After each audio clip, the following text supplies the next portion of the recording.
Welcome to I dream. విశాఖపట్నంలో నిన్న ఘోర అగ్ని ప్రమాదం జరిగింది. స్టీల్ ప్లాంట్ లో జరిగిన అగ్ని ప్రమాదంలో 8 మంది చనిపోగా మరో ఇద్దరు పరిస్థితి విషమంగా ఉంది. అసలు ప్రమాదం ఎలా జరిగింది, ప్రమాదానికి కారకులు ఎవరు, ప్రమాదం జరిగిన వెంటనే ఫైర్ డిపార్ట్మెంట్ ఎంతసేపులో రీచ్ అయింది, లోపల ఉన్న సిఐఎస్ఎఫ్ వాళ్ళకి బయట ఉన్న ఫైర్ డిపార్ట్మెంట్ ఏ విధంగా సపోర్ట్ చేసింది అనే విషయం అంతా మాట్లాడడానికి విశాఖపట్నం ఆర్ఎఫ్ఓ నిరంజన్ గారు ప్రస్తుతం అంతా లైవ్ లో ఉన్నారు. సార్ని అడిగి వివరాలు తెలుసుకుందాం. సార్ నమస్తే అండి. నమస్తే అండి. సార్ నేను విశాఖపట్నంలో చాలా అది బ్యాడ్ ఇన్సిడెంట్ జరిగింది. మీకు ఎన్ని గంటలకు కాల్ వచ్చింది, మీరు వెళ్ళేసరికి సిచ్యువేషన్ ఎలా ఉంది? విశాఖపట్నం స్టీల్ ప్లాంట్ లో ఆల్రెడీ సిఐఎస్ఎఫ్ వాళ్ళ ఒక ఫైర్ డిపార్ట్మెంట్ ఉంది కాబట్టి వాళ్ళు ఎంతవరకు రెస్క్యూ చేశారు, వాళ్ళకి మన డిపార్ట్మెంట్ ఏ విధంగా సపోర్టింగ్ చేస్తారు? నిన్న ఈ దురదృష్ట ఘటన అరౌండ్ 4:40కి అట్లా జరిగిందని చెప్పేసి ఇన్ఫర్మేషన్ తెలిసిందండి. తర్వాత మనకి సిఐఎస్ఎఫ్ వాళ్ళతో మనకి మ్యూచువల్ ఎయిడ్ అగ్రిమెంట్ కింద ఏదైనా ఒకవేళ సిటీ లిమిట్స్లో జరిగిన స్టీల్ ప్లాంట్ నుంచి వెహికల్స్ రావడం జరుగుతుంది. అలానే స్టీల్ ప్లాంట్ ఏదైనా జరిగినా ఇమ్మీడియట్గా మన Pedagantyada fire station nearest fire station కాబట్టి అక్కడి నుంచి మనం వెహికల్ పంపించడం జరుగుతుంది. నిన్న వాళ్ళు ఫైర్ ఫైటింగ్ చేస్తూ మాకు ఇన్ఫర్మేషన్ ఇచ్చారు. అరౌండ్ 5:20కి అట్లా మాకు ఇన్ఫర్మేషన్ రావడం జరిగింది. రాగానే వెంటనే మన ఫైర్ ఇంజిన్ పెదగంట్యాడ నుంచి, అలానే ఆటో నగర్లో ఒక ఫైర్ ఇంజిన్ ఉంటుంది, ఆ రెండు వెహికల్స్ని టర్న్అవుట్ చేశాము. ఫైర్ తీవ్రత ఎక్కువగా ఉంది, ఇది మేజర్ ఇన్సిడెంట్ అని చెప్పి వెంటనే మర్రిపాలెం నుంచి కూడా ఒక వెహికల్ టర్న్అవుట్ చేశాం. మొత్తం 3 వెహికల్స్ వెళ్ళటం జరిగింది. అయితే ఇది ఈ ఇన్సిడెంట్ అనేది స్టీల్ మెల్టింగ్ షాప్ అని ఉంటుంది, ఎస్ఎంఎస్ అని అంటారు. ఆ మెల్టింగ్ షాప్లో జరిగిందని చెప్పేసి మనకు తెలిసింది.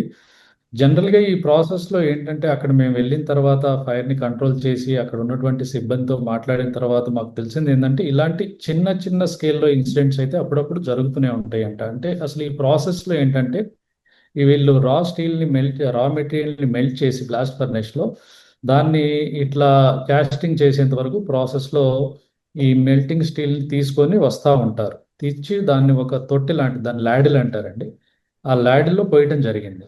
పోసే ముందు వాళ్ళు ఏం చేస్తారంటే దీంట్లో కొన్ని కెమికల్స్, వేరే మెటల్స్ కూడా కలుపుతారు. లైక్ నికెల్ అనో, తర్వాత కొన్ని దానికి ప్రాపర్టీస్ చేంజ్ అవ్వడం కోసమని, ఇంప్యూరిటీస్ క్లియర్ చేయడం కోసమని. ఈ ప్రాసెస్లో ఆ మెటల్స్ సరిగ్గా మిక్స్ అవ్వకపోయినప్పుడు ఇలాంటి బ్లాస్ట్ జరిగే ఛాన్స్ ఉంటుంది అని చెప్పేసి అక్కడ సిబ్బంది చెప్పడం జరిగింది. అన్ఫార్చునేట్లీ ఆ ల్యాడిల్లో నుంచి వీళ్ళు క్యాస్ట్ చేయడానికి పెద్ద పెద్ద ఐరన్ బ్లాక్స్ తయారు చేస్తారనమాట. ఒకేసారి బ్లాస్ట్ అవ్వడం జరిగింది. అక్కడ ఉన్నటువంటి దాదాపు 14 మంది వరకు అక్కడ చుట్టూ పనిచేస్తున్నామని చెప్పారు. వాళ్ళల్లో దగ్గరలో ఉన్నటువంటి వాళ్ళ మీద ఈ మోల్టెన్ మెటల్ పడిపోవటం వలన వాళ్ళకి ఆల్రెడీ అరౌండ్ 500 degrees వరకు తట్టుకునే హీట్ రెసిస్టెంట్ జాకెట్స్ ఉన్నాయి. బట్ స్టిల్ ఈ మెటల్ అనేది 1500 degrees సెంటిగ్రేడ్లో ఉంటుంది కాబట్టి అది పట్టడం వల్ల ఇమ్మీడియట్గా వాళ్ళు ముద్దలాగా అయిపోయారు అనమాట. వెరీ అన్ఫార్చునేట్ థింగ్ ఇది. సో అక్కడ అది స్పిల్ అయ్యి కంట్రోల్ రూమ్ మీద పడి అక్కడ ఉన్నటువంటి అద్దాలు పగిలిపోవటం ఇవన్నీ కూడా జరిగాయి. పక్క షాప్లో ఇలాంటివి చాలా స్ట్రీమ్ లైన్లో చాలా యూనిట్స్ ఉంటాయి అన్నమాట. సో పక్కన ఉన్నటువంటి ఇంకొక మెల్టింగ్ షాప్లో వాళ్ళు వెంటనే రావటం, అందులోకి ఇదంతా మోల్టెన్ మెటల్ హై టెంపరేచర్తో బర్న్ అవటం వల్ల వాళ్ళ దగ్గరకు కూడా వెళ్ళలేకపోయారు. సిఐఎస్ఎఫ్ యూనిట్కి ఇన్ఫర్మేషన్ ఇవ్వడంతో వాళ్ళు వచ్చి ఇమీడియట్గా వాటర్ కొట్టి కంట్రోల్ చేయటం జరిగింది. అందులోకి మన వాళ్ళు కూడా రావడం జరిగింది. మన వాళ్ళు కూడా వాళ్ళు అసెస్ చేశారు. తర్వాత చిన్న చిన్న ఫైర్స్ కూడా జరిగాయి, వాటిని వెంటనే పెద్దది అవ్వకుండా కంట్రోల్ చేయడం జరిగిందండి. అంటే మీ ఫైర్ ఫైటర్స్ ఎంత ఎంత టైం మొత్తం ఫైట్ చేశారండి? టైం మనం మొత్తం 3 యూనిట్స్ స్టాఫ్ కలిపి అరౌండ్ 35 మెంబర్స్ వరకు వచ్చాము. అండ్ మన వాళ్ళు ఆల్మోస్ట్ ఈ ప్రాసెస్ అంతా కంప్లీట్ అయ్యి 3 hours వరకు అక్కడే ఉన్నారు. అయితే మెజారిటీ ఆఫ్ ద ఫైర్ మన ఫైర్ ఫైటర్స్ రీచ్ అయ్యే టైంకి సిఐఎస్ఎఫ్ వాళ్ళు కంట్రోల్ చేయడం జరిగింది. ఎందుకు అంటే అక్కడ మేజర్గా ఫైర్ అయ్యే మెటీరియల్ ఏం లేదండి. ఈ మోల్టెన్ మెటల్ ఇది స్పిల్లేజ్ అయ్యి అది బర్న్ అయ్యి కొంచెం సేపటికి ఆగిపోయింది అనమాట. అక్కడ ఫ్లేమబుల్ మెటీరియల్స్ అంటే ఏమీ లేవు. బట్ ఈ మెటలే అది కొంతవరకు బర్న్ అయిపోయి ఆక్సిజన్తో రియాక్ట్ అయ్యి తర్వాత అది ఫైర్ పుట్ ఆఫ్ అయిపోయింది అనమాట. సార్, వస్తున్న వార్తల ప్రకారం గతంలో కూడా లీకేజ్లు ఉంటుంటాయి, మీకు చాలా సార్లు మేనేజ్మెంట్ చెప్పినా పట్టించుకోలేదు అనేది వాళ్ళకి ఆరోపణ చేస్తున్నారు. అది వాస్తవం అంటారా? అంటే దాని మీద నేను యాక్యురేట్గా చెప్పలేను, బికాజ్ అక్కడ వాస్తవ పరిస్థితులు తెలియదు. కానీ బట్ సిబ్బంది చెప్పడం ఏంటంటే ఈ మధ్య కొంచెం ప్రెషర్ పెరిగింది వాళ్ళ మీద. అంటే అవుట్పుట్ ఎక్కువ తీసుకురావాలి అనే దాంట్లో ప్రాసెస్లో కొంత కాంప్రమైజ్ అవ్వాల్సిన పరిస్థితి వస్తుంది. జనరల్గా ఒక మోల్టెన్ మెటల్ని వాళ్ళు కొన్ని అడిషన్స్ లైక్ అదర్ వాటిని ఏమంటారు అంటే లైక్ ఉత్ప్రేరకాలు అంటాం తెలుగులో. ఇలాంటి వాటిని యాడ్ చేసి దాని ప్రాపర్టీని కొంత చేంజ్ చేస్తారు. ఈ ప్రాసెస్లో కొంత టైం ఇవ్వాలి దానికి. అదంతా మిక్స్ అయిపోయి ప్రాపర్గా ఇప్పుడు మనం చకచక జావ లాంటి తయారు చేస్తుంటే ఎయిర్ బబుల్స్ ఫామ్ అవుతాయి లోపల. అవును. అది అవును. తొందరగా చేయటం వల్ల అలా కాకుండా కొంత టైం తీసుకొని దానికి సఫిషియంట్ టైం ఇచ్చి స్టిర్రింగ్ చేస్తే ఇలాంటి ప్రాపర్గా మిక్స్ అవుతాయి. వన్స్ మిక్స్ అయిన తర్వాత వచ్చిన మెటల్ని మనం కాస్టింగ్లో చేస్తే ఎలాంటి ఇబ్బంది ఉండదు. అండ్ ఈ ప్రాసెస్లో అండి చిన్న వాటర్ కానీ దాని మీద పడినా అది ఎక్స్ప్లోడ్ అవుతుంది. లైక్ మనం హాట్ ఆయిల్లో మనం అవునండి. చిన్న చల్లిన టపా టపా అని పేలుతుంది చూసారా, సేమ్ అవును. అదే అవును. అనమాట. సో అలాంటి ఆ, జరిగిందని మేము ప్రాథమికంగా అనుకుంటున్నాం. సార్, ఇంకొక ఆరోపణ వస్తుంది. ఆ ప్లేస్ లో మన సీనియర్ వర్క్ సంబంధించిన ఎంప్లాయ్ ఉండాలి, కానీ వీళ్ళందరూ క్యాజువాలిటీ అంటే కాంట్రాక్ట్ లేబర్స్ పెట్టారు, ఎక్స్పీరియన్స్ లేకుండా లేని వాళ్ళు ఉన్నారు, కాబట్టి ఈ ప్రమాదం జరిగిందని ఇంకొక ఎలిగేషన్ వచ్చింది. అది నేను అయితే అది కరెక్ట్ అనుకోవట్లేదు. ఎందుకంటే 5 మంది పర్మనెంట్ ఎంప్లాయీస్ ఉన్నారు, 3 కాంట్రాక్ట్ ఎంప్లాయీస్ ఉన్నారండి. దాంట్లో ఒక మేనేజర్ స్థాయి వ్యక్తి కూడా ఉన్నాడు. అక్కడ పక్కన ఉన్నటువంటి సిబ్బంది వాళ్ళ ఫొటోస్తో సహా మాకు చూపించడం జరిగింది. వాళ్ళు అప్పుడే వాళ్ళ అయ్యో. షిఫ్ట్ చేంజ్ అయ్యారు పాపం. వాళ్ళు అప్పుడే షిఫ్ట్ చేంజ్ అయ్యి కొంతసేపు వాళ్ళతో వెయిట్ చేసి కూర్చొని వెళ్ళిన వాళ్ళు ఇమ్మీడియట్గా చనిపోవడం జరిగిందని వాళ్ళు చాలా ఆవేదన వ్యక్తం చేశారు. ఒక 8 మంది చనిపోయారండి, మిగతా వాళ్ళ పరిస్థితి ఎలా ఉందండి? సార్, ఇద్దరి పరిస్థితి అయితే చాలా క్రిటికల్గా ఉంది. వాళ్ళు ఆల్మోస్ట్ 80% బర్న్స్తోనూ మెటల్ బర్న్స్తోనూ ఉన్నారని చెప్పడం జరిగింది. వాళ్ళని ఇక్కడ 7 హిల్స్ హాస్పిటల్లో జాయిన్ చేశారు. అలానే ఒక 5 మెంబర్స్ కొంచెం స్టేబుల్గా ఉన్నారు అని చెప్పేసి మనకి తెలిసింది. సార్, స్పాట్ సంఘటన జరిగిన వెంటనే హోమ్ మినిస్టర్ గారు కూడా రష్ అయిపోయారండి, అంటే విశాఖపట్నంలో ఉన్నారా మేడం ఏమన్నా? అవునండి, మేడం గారు అప్పుడు ఆ, పాయకరావుపేట నియోజకవర్గం కదా మేడం, అక్కడ ఉన్నారు. అక్కడి నుంచి ఇమ్మీడియట్గా రావటం జరిగింది ఇక్కడికి. అలానే లోకల్ ఆనరబుల్ ఎంపీ గారు కూడా ఇక్కడే ఉన్నారు. సో వారిద్దరూ వచ్చి లోకల్లో అక్కడ మొత్తం సిచ్యువేషన్ అంతా చూసి తర్వాత యాజమాన్యము అలానే కార్మికుల యొక్క సంఘాలతో కూడా మాట్లాడారు. మాట్లాడిన వాళ్ళని పాసిఫై చేయడం కూడా జరిగింది. మధ్యలో కొంత అంబులెన్స్ని వాళ్ళు ఆపేయటం మార్చురీ దగ్గర కూడా జరిగిందని చెప్పేసి ఇన్ఫర్మేషన్ వచ్చింది. దాంతో వీళ్ళు వాళ్ళతో మాట్లాడటం జరిగింది. చాలాసేపు అక్కడ డిస్కషన్ కూడా చేశారు. ఓకే. సార్, ఫైనల్ గా చెప్పండి. అంటే ముక్కు స్టీల్ ప్లాంట్ విషయం పక్కన పెడితే విశాఖపట్నంలో తరచుగా ఇలాంటి ప్రమాదాలు జరగకుండా కంపెనీల యాజమాన్యం ఏం తీసుకోవాలి? అదే విధంగా ఎంప్లాయీస్ కూడా ఎలాంటి ప్రికాషన్ తీసుకొని చేయాలి? ముఖ్యంగా ఈ ఈ ఈ స్కేల్ ఆఫ్ ఇన్సిడెంట్ జరగడం వెరీ దురదృష్టకరం అండి. ఇది ఖచ్చితంగా ప్రాసీజరల్ ఫెయిల్యూర్ అని నేనైతే అనుకుంటున్నాను. అంటే ఆ, ఇది ఎన్నో ఇయర్స్ నుంచి ఎన్నో గంటలు ఎన్నో సార్లు చేసిన ప్రాసెస్. ఇదేదో వీళ్ళు కొత్తగా ఒక న్యూ రియాక్షన్ ఒక న్యూ ఇన్వెన్షనో కాదు. జనరల్గా ఫార్మాలో ఆర్ఎండి ఇలాంటి చేసేటప్పుడు ఒక్కోసారి ఇలాంటి యాక్సిడెంట్ జరగచ్చు, కానీ స్టీల్ ఉమ్. ప్లాంట్లో ఈ స్థాయిలో జరిగింది అంటే ఈ ప్రాసెస్లో ఎక్కడో వాళ్ళు either due to pressure or due to time lines ఏదైనా కానీ కొంత ప్రాసెస్ వయలేషన్ జరగటం వల్ల ఈ ఇన్సిడెంట్ జరిగిందని అనుకోవాలి. ఇలాంటి జరగకుండా ఉండాలంటే స్ట్రిక్ట్గా ఆ ఎస్ఓపిస్ ఏవైతే ఉన్నాయో ఆ ఎస్ఓపిస్ ప్రకారం వాళ్ళు ఆ తయారీ మ్యానుఫ్యాక్చరింగ్ సిస్టమ్స్ని ఎన్షూర్ చేసుకుంటూ వర్కర్ సేఫ్టీ కూడా ప్రధానంగా చూసుకుంటూ ముందుకు వెళ్ళాలి. స్టీల్ ప్లాంట్తో పాటు మిగతా మిగతా వాటిల్లో కూడా మీరు తరచుగా ఈ మధ్య ఢిల్లీ చూడండి, లేకపోతే మనకి మిగతా హైదరాబాద్ సిటీలో చూడండి, ఈ మధ్య జరిగినటువంటి హోటల్స్లో కానీ కమర్షియల్ బిల్డింగ్స్లో కానీ ఫైర్స్ని మనం దృష్టిలో పెట్టుకుంటే వైజాగ్లో కూడా ఇలాంటి ప్లేసెస్ చాలా ఉన్నాయి. సో ఖచ్చితంగా మేనేజ్మెంట్ మెయిన్గా ఎస్కేప్ రూట్స్ని ఎన్షూర్ చేసుకోగలిగితే సార్ అట్లీస్ట్ ప్రాణ నష్టాన్ని మనం నివారించగలుగుతాం. ప్రమాదాలను మనం అరికట్టలేకపోవచ్చు, కానీ ప్రమాదం జరిగితే దానివల్ల కలిగే నష్టాన్ని ఖచ్చితంగా మినిమం 0 వరకు కూడా క్యాజువాలిటీని చేయగలుగుతాం if they have proper exits అనమాట. అదొకటి నేను సార్, మీరు అందరికీ. చెప్తున్నారు ఢిల్లీ లాంటి సంఘటన మీరు ఎగ్జాంపుల్ తీసుకున్నారు. అదే సంఘటన విశాఖపట్నంలో జరగకూడదని మనం కోరుకుందాం, కానీ జరగకుండా ఉండాలంటే మేనేజ్మెంట్ తీసుకుంటే ముఖ్యంగా ఆర్టీసీ కాంప్లెక్స్ ఎదురుగా ఉన్న ఆ, ఓయో రూములు కానీ లాడ్జెస్ లో ఎంట్రీ ఎస్. ఒకటే ఉంటుంది, చుట్టూ షాపింగ్ కాంప్లెక్స్ ఉంటాయి, డెకరేషన్ బాగుంటది, కానీ చిన్న ఫైర్ ఇన్సిడెంట్ జరిగితే మాత్రం అసలు బయటికి రావడానికి అవకాశం ఉంటుంది. అటువంటి అటువంటి బిల్డింగ్స్ మీరు విశాఖపట్నంలో ఎన్ని ఐడెంటిఫై చేశారు? వాళ్ళకి ఏమైనా నోటీసులు ఇచ్చారా లేదా?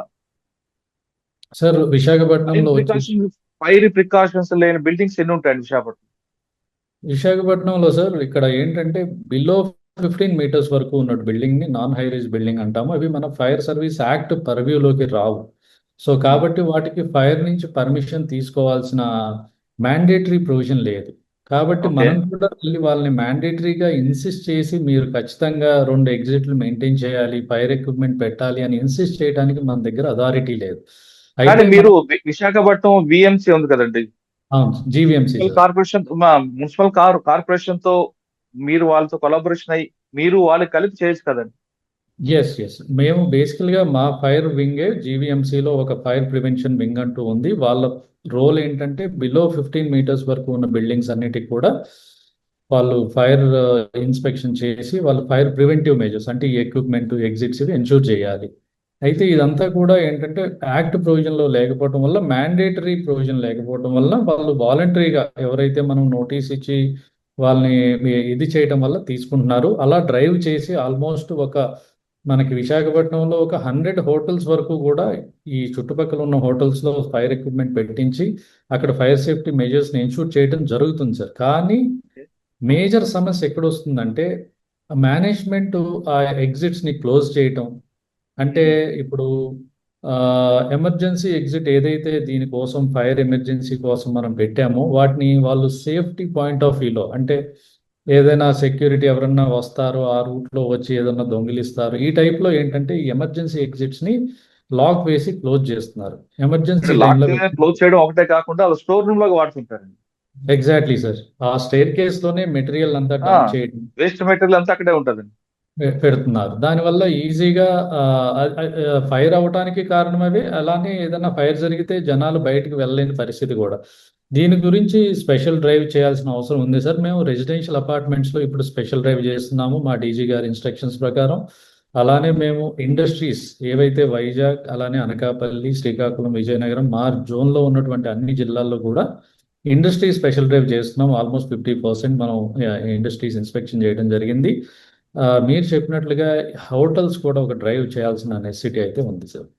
ఓకే సార్, 15 మీటర్స్ బిలో అన్నది మీరు మీ పరిధిలోకి రాదు, కానీ 15 మీటర్స్ ఎబో మీ పరిధిలోకి వస్తుంది కాబట్టి మల్టిపుల్ కాంప్లెక్స్ చాలా కనిపిస్తుంటాయి. వాటిలో ఎలాంటి అంటే ఎంట్రీ ఎగ్జిట్ కనిపిస్తుంటది, ఫైర్ ప్రికాషన్స్ ఉంటాయి, కానీ ఇన్సిడెంట్ జరిగిన తర్వాత అది కేవలం డమ్మీగా కనిపిస్తుంటది. మీరు 1,00,000 లీటర్లు వాటర్ కోసం పైన పెట్టిస్తారు, 1,00,000 లీటర్ వాటర్ కోసం కింద పెట్టిస్తారు, కానీ ఆ వాటర్ పనిచేయదు, ఆ పైప్స్ పనిచేయవు, కేవలం అది మనకి ఎగ్జిబిషన్ డిస్ప్లేలా కనిపిస్తుంటాయి. అటువంటి వాళ్ళ మీద ఎలాంటి యాక్షన్ తీసుకుంటారు? అంటే రిపీట్ గా కనీసం ఒక 6 months ఒకసారి అయినా సరే ఆ మిషన్ వాడుతుంటే అది ఇప్పుడు పనికి వస్తుంది. ఏదో ఇన్సిడెంట్ జరిగినప్పుడు అది పనిచేయవు. అటువంటి ఐడెంటిఫై చేస్తుంటారా? వాళ్ళకి ఎలాంటి ప్రికాషన్స్ ఇస్తుంటారు? ఎస్ సార్, మీరు అన్నది కరెక్టే. కానీ హై రైజ్ బిల్డింగ్స్ అలానే ఇటువంటి హై రైజ్ హోటల్స్ వాటిల్లో అయితే కొంత ఈఆర్టీ టీమ్స్ మనం ఇన్షూర్ చేస్తున్నాం సార్. వాళ్ళ ఎక్విప్మెంట్ మెయింటెనెన్స్ కోసమని మనం ఎవ్రీ 6 monthsకి మాక్ డ్రిల్ మ్యాండేటరీగా చేసి మమ్మల్ని కూడా ఇన్వాల్వ్ చేపిస్తున్నాం.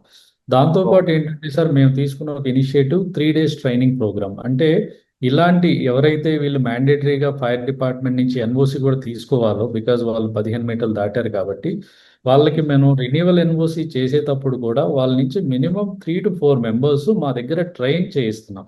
సో దీనివల్ల వాళ్ళకి ప్రాక్టికల్గా ఏదైనా ఇష్యూ జరిగినప్పుడు ఎలా రెస్పాండ్ అవ్వాలి, ఫైర్ డిపార్ట్మెంట్కి ఇమ్మీడియట్గా ఎలా కాల్ చేయాలి, అక్కడ ఉన్న వాళ్ళని ఎలా రెస్క్యూ చేయాలి అనే దాని మీద ట్రైనింగ్ ఇవ్వటం వల్ల చాలా ఇన్సిడెంట్స్లో సార్, ఇండస్ హాస్పిటల్లో జరిగినప్పుడు ఫైర్ మేము ఇచ్చిన ట్రైనింగ్ పీపులే ఇమ్మీడియట్గా రెస్క్యూ చేసి మాకు కాల్ చేసి మేము వాళ్ళని సేవ్ చేయడం జరిగింది. ఇలా మా జోన్లో దాదాపు ఇప్పటికే 2,500 మందిని మనం ట్రైన్ చేశాం సార్. So super. ఇది ఇనిషియేటివ్ మా డీజీ గారు తీసుకున్న ఇనిషియేటివే. దానివల్ల కొంచెం పాజిటివ్గా మనకి రెస్పాన్స్ అయితే వస్తుంది సార్. కానీ కొన్ని అపార్ట్మెంట్ లో స్ప్లింకర్స్ ఉంటాయండి. ఆ స్ప్లింకర్స్ లో వాటర్ ఉండదు, పని చేయవు.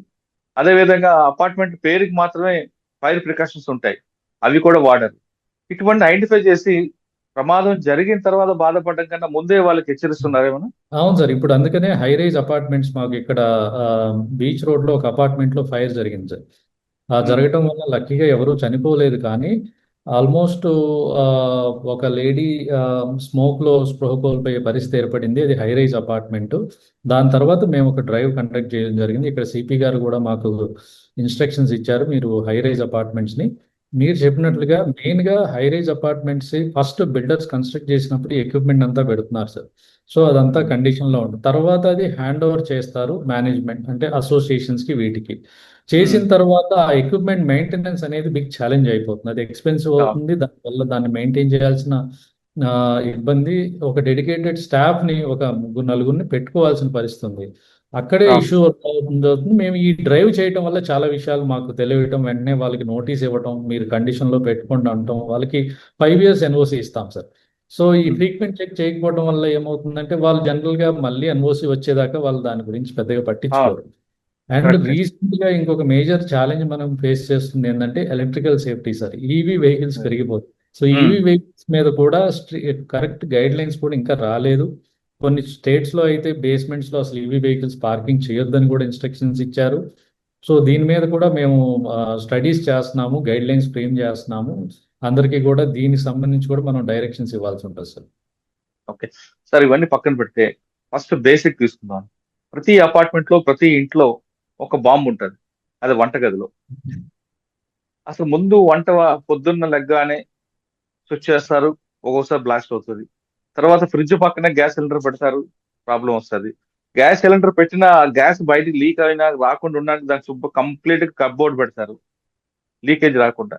అంటే ముందు ఇంట్లో ఉన్న వాళ్ళకి, అపార్ట్మెంట్ వాళ్ళకి తర్వాత సంగతి, ముందు ఇంట్లో ఉన్న ఆడవాళ్ళకి ఇటువంటి గ్యాస్ వంటగదిలో గ్యాస్ సిలిండర్ బ్లాస్ట్ అయితే ఏం జరుగుతుంది, మరి ఎర్లీ మార్నింగ్ స్విచ్ చేస్తే ప్రమాదం ఎందుకు వస్తుంది, వీటి మీద విశాఖపట్నంలో మహిళలందరికీ ట్రైనింగ్ ఇస్తున్నారా, మీరు అవగాహన కల్పిస్తున్నారా? మనం ఈ విషయంలో మంచి అవగాహన కల్పిస్తున్నాం సార్. ముఖ్యంగా మేము ఈ ఫైర్ సర్వీస్ వీక్ అప్పుడు ఏం చేసామంటే పోస్టర్స్ ని ప్రింట్ ఉమ్, చేయడం జరిగింది, ఎస్పెషల్లీ ఓ, కిచెన్ ఫైర్స్, గ్యాస్ ఫైర్స్ మీద.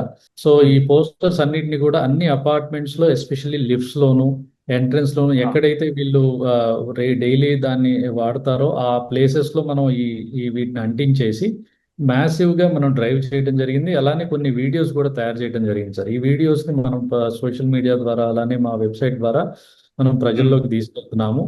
జనరల్ గా గ్యాస్ సిలిండర్ అనేది బ్లాస్ట్ అయ్యి అది మేజర్ గా ఫైర్ అయిపోతుంది, ఇమ్మీడియట్ గా ఏదో జరిగిపోతుంది అనే ఒక అపోహ ఉంటుంది. కానీ గ్యాస్ ఉమ్, సిలిండర్ బ్లాస్ట్ అవ్వాలి అంటే దాని చుట్టూ చాలా పెద్ద ఫైర్ అవ్వాలి. గ్యాస్ సిలిండర్ ఇట్ సెల్ఫ్ దానికి అది ఫైర్ అంటుకుంటే అది ఇమ్మీడియట్ గా బ్లాస్ట్ అవ్వదు సార్. సో ఆ, ఈ అవేర్నెస్ కార్యక్రమాలు మనం చేపడుతున్నాము ఎప్పటికప్పుడు. ఓకే. ఎవ్రీ వీక్ ఒక అవేర్నెస్ ప్రోగ్రామ్ అనేది మనం రెసిడెన్షియల్ బిల్డింగ్స్ లో మన స్టాఫ్ ప్రతి ఫైర్ స్టేషన్ పరిధిలో చేస్తున్నారు సార్. అది మా డీజీ గారు ఇచ్చినటువంటి ఆర్డర్స్ అన్నమాట. దీంతో పాటు ఏంటంటే కిచెన్ లో కూడా ఒకవేళ వాళ్ళ దగ్గర ఫైర్ ఎక్స్టింగ్విషర్ లేకపోతే వాళ్ళు ఉమ్, ఇంప్రూవైజ్డ్, అంటే వాళ్ళ దగ్గర ఉన్న పిండి, గోధుమ పిండో పిండితో కూడా ఏదైనా ఆయిల్ ఫైర్ అయితే ఇమ్మీడియట్ గా ఎలా కంట్రోల్ చేయాలి, అలానే ఉమ్, వాళ్ళు ఏదైనా బకెట్ ఇంకేదన్నా ఉన్నా దాంతో ఎలా కంట్రోల్ చేయాలి అనే దాని మీద కూడా వాళ్ళ దగ్గర ఉన్నటువంటి వస్తువులతోనే ఫైర్ ని పెద్దది అవ్వకుండా చిన్న స్థాయిలోనే కంట్రోల్ చేయడానికి ఆ చిట్కాలు ఇలాంటివి కూడా మనం చెప్తున్నాం సార్. విశాఖపట్నంలో జరిగిన ప్రమాదం వెనుక టెక్నికల్ ఇష్యూస్ కాదు, హ్యూమన్ ఎర్రర్ కొందుంటున్నారు నిరంజన్ గారు. కానీ ఇకపై సంఘటనలు జరగకుండా ఉండాలంటే ఖచ్చితంగా మేనేజ్మెంట్ తో పాటు ఎంప్లాయీస్ కూడా జాగ్రత్త తీసుకోవాలని సూచిస్తున్నారు. ముఖ్యంగా ఏంటంటే స్టీల్ ప్లాంట్ విషయం కాకుండా విశాఖపట్నంలో ఎవరైనా ఇంట్లో ముందు మన ఇంట్లోనే ప్రమాదం జరగకుండా ఎలాంటి ప్రికాషన్ తీసుకోవాలి అనేది ఫైర్ డిపార్ట్మెంట్ ఒక వీడియో తీసింది. అంతేకాకుండా పోస్టర్స్ ద్వారా వాళ్ళకి అవగాహన కల్పిస్తున్నామంటూ నిరంజన్ గారు చెప్తున్నారు. ఇది ఈ వారం నిరంజన్ గారితో ఎక్స్క్లూజివ్ ఇంటర్వ్యూ. వచ్చే వారం మరొక ఇస్తాం, మళ్ళీ కలుద్దాం. అంతవరకు నమస్తే. థ్యాంక్ యూ అండి. Thank you very much. Thank you.